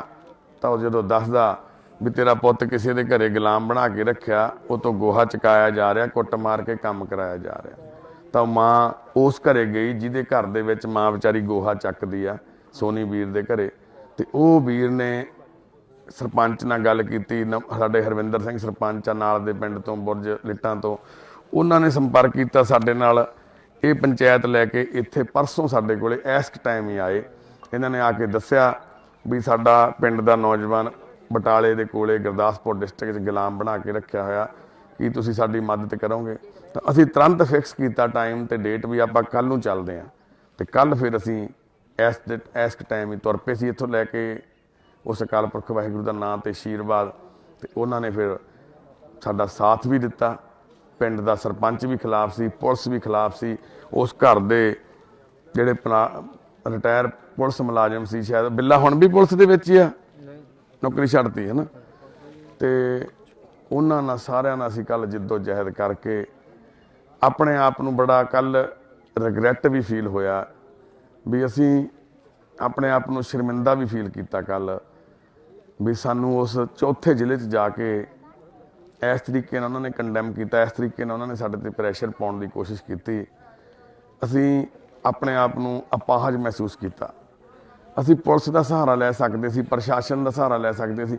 ਜਦੋਂ ਪੁਲਿਸ ਤੇ ਪ੍ਰਸ਼ਾਸਨ ਵੀ ਉਲਟ ਹੋ ਗਿਆ ਤਾਂ ਫਿਰ ਅਸੀਂ ਕੀ ਕਰਦੇ? ਉੱਥੇ ਨਿੱਕੇ ਨਿੱਕੇ ਬੱਚਿਆਂ ਨਾਲ ਅਸੀਂ ਪੂਰੇ ਪਿੰਡ ਨਾਲ ਲੜ ਨਹੀਂ ਸਕਦੇ ਸੀ। ਤੇ ਆਲੇ ਦੁਆਲੇ ਲੋਕ ਖੜੇ ਸੀ ਜਿਹੜੇ, ਉਹ ਬਾਅਦ ਦੇ ਵਿੱਚ ਪਤਾ ਲੱਗਿਆ ਵੀ ਉਹ ਸਾਰੇ ਸਾਡੇ ਹਮਦਰਦ ਸੀ। ਉਹਨਾਂ ਨੇ ਸਾਰਿਆਂ ਨੇ, ਕੋਈ ਫੋਟੋ ਖਿਚਾ ਰਿਹਾ ਸੀ, ਕੋਈ ਵੀਰ ਇਹ ਕਹਿ ਰਿਹਾ ਸੀ ਬਾਈ ਜੀ ਤੁਸੀਂ ਬਹੁਤ ਚੰਗਾ ਕੰਮ ਕਰਦੇ ਹੋ। ਤੇ ਕਿਸੇ ਵੀਰ ਨੇ, ਇੱਕ ਨੇ ਉੱਥੇ ਸਾਨੂੰ ਆ ਚਿੱਠੀ ਵੀ ਲਿਖ ਕੇ ਦਿੱਤੀ ਜਿਵੇਂ ਤੁਹਾਨੂੰ ਦਿਖਾਈ ਆ। ਪਰ ਉਸ ਪਿੰਡ ਦੀ ਹੁਣ ਸਰਚ ਕਰੂਗਾ ਕੋਈ? ਉਸ ਪਿੰਡ ਦੇ ਵਿੱਚ ਕੀ ਹੁਣ ਪੁਲਿਸ ਜਾ ਕੇ ਸਰਚ ਕਰੂਗੀ ਵੀ ਕਿਹਦੇ ਕਿਹਦੇ ਘਰ ਦੇ ਵਿੱਚ ਕਿੰਨੇ ਬੰਦੇ ਨੇ। ਉਸ ਪਿੰਡਾਂ ਦੇ ਆਸ-ਪਾਸ ਦੀਆਂ ਵਾਲੇ ਭੁੱਲਰ ਪਿੰਡ ਆ, ਹੋਰ ਪਿੰਡ ਆ ਉੱਥੇ ਕਾਲਾ ਅਫਗਾਨਾ, ਕਿੰਨੇ ਪਿੰਡਾਂ ਦੇ ਵਿੱਚ ਬਹੁਤ ਸਾਰੇ ਬੰਦੇ ਨੇ। ਇਹਨਾਂ ਨੂੰ ਫੌਜੀ ਦੇ ਨਾਂ ਨਾਲ ਬੁਲਾਇਆ ਜਾਂਦਾ। ਕੀ ਕਿਹਾ ਜਾਂਦਾ ਪੁੱਤ ਤੁਹਾਨੂੰ? ਫੌਜੀ ਕਹਿੰਦੇ ਆ। ਦੇਖੋ ਫੌਜੀਆਂ ਦੀ ਵੀ ਤਹੀਨ ਹੈ ਇਹਦੇ ਵਿੱਚ। ਇੱਕ ਗੁਲਾਮ ਬਣਾ ਕੇ ਬੰਦੇ ਨੂੰ ਰੱਖਿਆ ਹੋਇਆ ਘਰੇ ਮੰਦਬੁੱਧੀ ਨੂੰ, ਤੇ ਉਹਨੂੰ ਫੌਜੀ ਕਿਹਾ ਜਾਂਦਾ। ਇੱਕ ਦੂਜੇ ਤੋਂ ਪੁੱਛੋ ਬਾਈ ਤੇਰੇ ਵਾਲਾ ਫੌਜੀ ਕਿਵੇਂ ਆ? ਠੀਕ ਆ ਭੈਣੇ, ਉਰੇ ਆਈ ਜਗਦੀਪ ਭੈਣੇ, ਤੇਰੇ ਵਾਲਾ ਫੌਜੀ ਕਿਵੇਂ ਆ? ਯਾਰ ਮੈਨੂੰ ਫੌਜੀ ਹੀ ਲੱਭਦੇ ਕੋਈ, ਬਾਈ ਕੋਈ ਫੌਜੀ ਦੇ ਦੇ ਯਾਰ, ਕੋਈ ਵਧੀਆ ਫੌਜੀ ਹੋਵੇ ਯਾਰ, ਵਧੀਆ ਕੰਮ ਅਸੀਂ ਸਿਖਾ ਲਾਂਗੇ, ਐਂ ਕਹਿੰਦੇ ਨੇ। ਇਹ ਭੈਣ ਆ ਸਾਡੀ, ਇਹਦੇ ਪਿੰਡ ਤੋਂ ਭਲੂੜ ਤੋਂ ਸਾਰੇ ਅੱਜ ਵੀਰੇ ਹੁਣੀ ਆਏ ਹੋਏ ਨੇ। ਇਹਦਾ ਮਾਲਾ ਕਲਾਂ ਪਿੰਡ ਆ, ਤੇਰੇ ਨਾਲ ਦੇ ਪਿੰਡ ਤੋਂ ਆਏ ਨੇ ਵੀਰੇ ਸਾਰੇ। ਇਹ ਦਿੱਲੀ ਤੋਂ ਆਏ ਨੇ, ਭਲੂੜ ਤੋਂ। ਭਲੂੜ ਵਾਲੇ ਬਾਈ ਕਿੱਥੇ ਆ ਬਾਈ? ਹਾਂ ਆ ਬਾਈ ਸਾਰੇ ਭਲੂੜ ਦੇ ਆ ਭੈਣੇ। ਇਹ ਕਹਿੰਦੇ ਯਾਰ ਸਾਡੇ ਪਿੰਡ ਦੀ ਕੁੜੀ ਆ, ਕਹਿੰਦੇ ਅਸੀਂ ਮਿਲ ਕੇ ਜਾਣਾ ਧੀ ਨੂੰ, ਮਿਲਣਾ।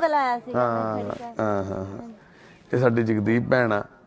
ਸਾਡਾ ਸਿਸਟਮ ਵੀ ਗੁਲਾਮ ਆ, ਸਾਡਾ ਸਮਾਜ ਵੀ ਗੁਲਾਮ ਹੋਇਆ ਪਿਆ। 10 ਸਾਲ ਇਹ ਭੈਣ ਕੱਲੀ ਰਹੀ ਘਰ ਦੇ ਵਿੱਚ ਇੱਕ ਡੌਗੀ ਦੇ ਨਾਲ, ਤੇ ਉਹ ਸਮਾਜ ਅੰਨਾ ਦੇਖਦਾ ਰਿਹਾ, ਸਮਾਜ ਤੱਕਦਾ ਰਿਹਾ, ਹੱਸਦਾ ਰਿਹਾ, ਪਰ ਕਿਸੇ ਨੇ ਆ ਕੇ ਸਿਰ ਤੇ ਹੱਥ ਨਹੀਂ ਰੱਖਿਆ ਵੀ ਤੂੰ ਮੇਰੀ ਧੀ ਆ, ਤੂੰ ਮੇਰੀ ਭੈਣ ਆ।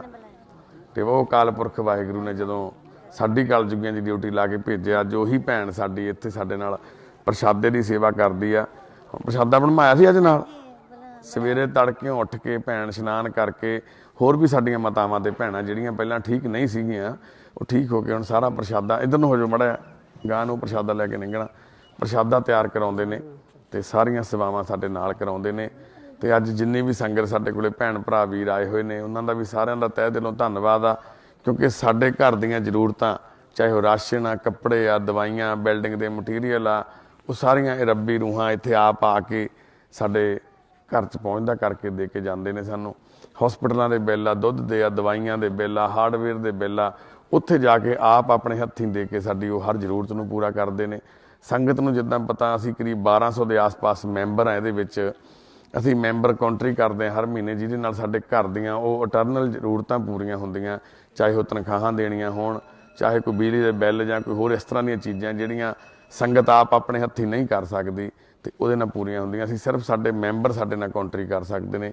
ਬਾਕੀ ਭੈਣ ਭਰਾ ਕੋਈ ਵੀ ਮੈਂਬਰ, ਅਸੀਂ 2017 ਤੋਂ ਬਾਅਦ 100% ਕੋਸ਼ਿਸ਼ ਕਰਦੇ ਹਾਂ ਵੀ ਉਹ ਵੀਰ ਭਰਾ ਆਪਣੇ ਹੱਥੀਂ ਆ ਕੇ ਕੋਈ ਚੀਜ਼ ਲੈ ਕੇ ਦੇਣ, ਜਾਂ ਉੱਥੇ ਪਹੁੰਚਦੀ ਕਰਨ ਜਿੱਥੇ ਸਾਨੂੰ ਜ਼ਰੂਰਤ ਆ। ਇਸੇ ਤਰ੍ਹਾਂ ਵਾਹਿਗੁਰੂ ਸਾਤੋਂ ਚੰਗੇ ਮਨ ਨਾਲ, ਸਾਫ਼ ਨੀਤ ਨਾਲ ਸੇਵਾ ਕਰਨ ਦਾ ਬਲ ਬਖਸ਼ਣ। ਅਸੀਂ ਚੰਗੀ ਸੋਚ ਨਾਲ, ਚੰਗੀ ਨੀਤ ਨਾਲ, ਤੁਹਾਡੇ ਆਸ਼ੀਰਵਾਦ ਨਾਲ ਤੇ ਉਸ ਅਕਾਲ ਪੁਰਖ ਵਾਹਿਗੁਰੂ ਦੀ ਕਿਰਪਾ ਦੇ ਨਾਲ ਇਹ ਸੇਵਾ ਕਰਦੇ ਰਹੀਏ। ਅੱਜ ਇਸ ਮਾਂ ਦੇ ਪੁੱਤ ਨੂੰ ਜਦੋਂ ਇਹਦੇ ਸੀਨੇ ਨਾਲ ਲਾਇਆ ਮਾਂ ਨੇ ਉੱਥੇ, ਤੇ ਉਹ ਸਾਨੂੰ ਬਿਆਨ ਨਹੀਂ ਕੀਤੀ ਜਾ ਸਕਦੀ ਉਹ ਖੁਸ਼ੀ ਸਾਨੂੰ ਜਿਹੜੀ ਉਸ ਟਾਈਮ ਹੋਈ।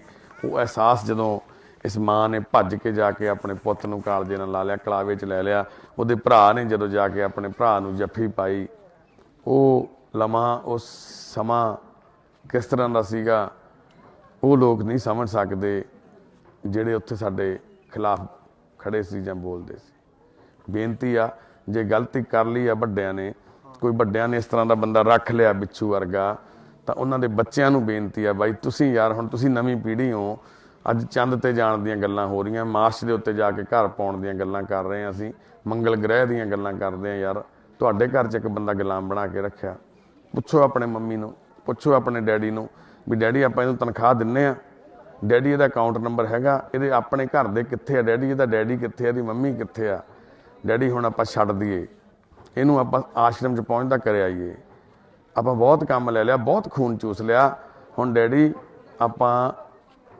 ਛੱਡ ਕੇ ਆਈਏ ਇਹਨੂੰ ਕਿਤੇ ਚੰਗੀ ਥਾਂ ਤੇ ਜਿੱਥੇ ਇਹਦਾ ਘਰ ਲੱਭ ਜਾਵੇ। ਤੇ ਇਦਾਂ ਦੇ ਬੰਦੇ ਨੇ ਜਿਹੜਾ ਘਰ ਦੱਸੀ ਵੀ ਜਾਂਦੇ ਨੇ ਯਾਰ, ਉਹਨਾਂ ਨੂੰ ਘਰੇ ਹੀ ਛੱਡਿਆ, ਇਹੀ ਕਹਿ ਕੇ ਛੱਡਿਆ ਵੀ ਸਾਨੂੰ ਮਿਲਿਆ ਸੀ, ਅਸੀਂ ਇਹਨੂੰ ਸਾਂਭਿਆ, ਭਾਈ ਹੁਣ ਤੁਸੀਂ ਸਾਂਭੋ, ਤੁਹਾਡਾ ਪੁੱਤ ਆ ਇਹ। ਤੇ ਮਾਫ ਕਰ ਦੇਣਗੇ ਲੋਕ, ਵੱਡੇ ਦਿਲ ਵਾਲੇ ਲੋਕ ਨੇ, ਜੇ ਆਪ ਤੁਸੀਂ ਕੋਸ਼ਿਸ਼ ਕਰੋ। ਸਾਨੂੰ ਫੋਨ ਕਰ ਦਿਓ ਵੀ ਸਾਡੇ ਘਰੇ, ਪਰ ਸੱਚਾਈ ਹੋਵੇ, ਸੱਚ ਵੀ ਸਾਡੇ ਘਰੇ ਇਹ ਬੰਦਾ ਰੱਖਿਆ ਹੋਇਆ ਸੀਗਾ, ਪਰ ਮੇਰੇ ਮਨ 'ਚ ਆਈ ਹੈ ਹੁਣ ਗੱਲ ਦੇਖ ਕੇ ਵੀ ਮੈਂ ਚਾਹੁੰਦਾ ਵੀ ਇਹਦਾ ਕੋਈ ਹੱਲ ਹੋ ਜਾਵੇ, ਤਾਂ ਅਸੀਂ ਉਸ ਬੰਦੇ ਦਾ ਘਰ ਲੱਭਾਂਗੇ। ਹੁਣ ਵੀ ਅਸੀਂ ਬਿੱਛੂ ਵੀਰੇ ਦਾ ਹੌਲੀ ਹੌਲੀ ਕਰਕੇ ਘਰ ਇਹ ਤੋਂ ਪੁੱਛ ਕੇ ਕਿਸੇ ਨਾ ਕਿਸੇ ਤਰੀਕੇ ਉਹ ਅਕਾਲ ਪੁਰਖ ਵਾਹਿਗੁਰੂ ਨੇ, ਉਸ ਅੱਲਾ ਨੇ, ਉਸ ਰਾਮ ਨੇ ਉਸ ਭਗਵਾਨ ਨੇ ਜੇ ਕਿਰਪਾ ਕੀਤੀ ਤਾਂ ਜ਼ਰੂਰ ਉਸ ਮਾਂ ਤੱਕ ਇਹਨੂੰ ਪਹੁੰਚਦੇ ਕਰਾਂਗੇ ਜਿੱਥੇ ਇਹਨੇ ਜਨਮ ਲਿਆ ਸੀ।